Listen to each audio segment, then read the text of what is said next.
রবিবার সারাদিন রঘুনাথপুর বিধানসভার একাধিক অঞ্চলে জনসংযোগ সারলেন বাঁকুড়ার লোকসভার সিপিআইএম প্রার্থী নীলাঞ্জন দাশগুপ্ত। মূলত তিনি সেখানে সাধারণ মানুষের সঙ্গে কথা বলতে গিয়ে জানতে পারলেন এলাকায় পানীয় জলের সংকট, রাস্তা সংস্কারের অভাব সহ 100 দিনের কাজের ব্যাপক দুর্নীতির কথা। এছাড়াও রঘুনাথপুর তাপবিদ্যুৎ কেন্দ্রে তৃণমূলের নেতারা স্থানীয় মানুষদেরকে বঞ্চিত করে বাইরে থেকে কর্মী নিয়োগ করছেন, এমনই সাফ জানালেন নীলাঞ্জন দাশগুপ্ত।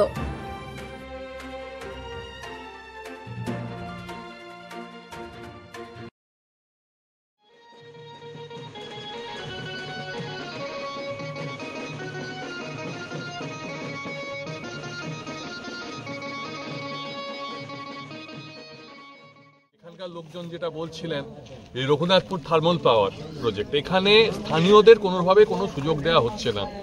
এখানে স্থানীয় তৃণমূল নেতারা বাইরে থেকে লোক নিয়ে আসছেন, পয়সার বিনিময়ে বিনিয়োগ করছেন, এইগুলো এখানকার সমস্যা। এছাড়া বাথানবাড়ি ব্রিজ, একটা পরিকল্পনা তৈরি হয়েছিল বাসুদেব আচারিয়ার সময়, এই ব্রিজটা নিয়ে এখানকার মানুষের দীর্ঘদিনের দাবি।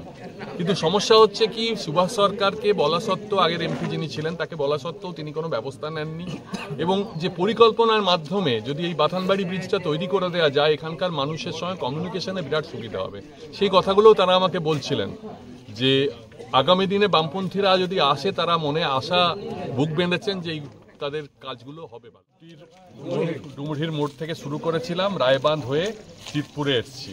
আমাদের মিছিল চলছে, আমরা মানুষের সাথে ইন্টারাকশন করছি পায়ে হেঁটে, এবং ভীষণ ভালো মানুষ আমাদের সাথে কথা বলছেন, বিভিন্ন সমস্যা নিয়ে আলোচনা করছেন, এবং আমাদের কমরেডরা পায়ে পায়ে চলছেন।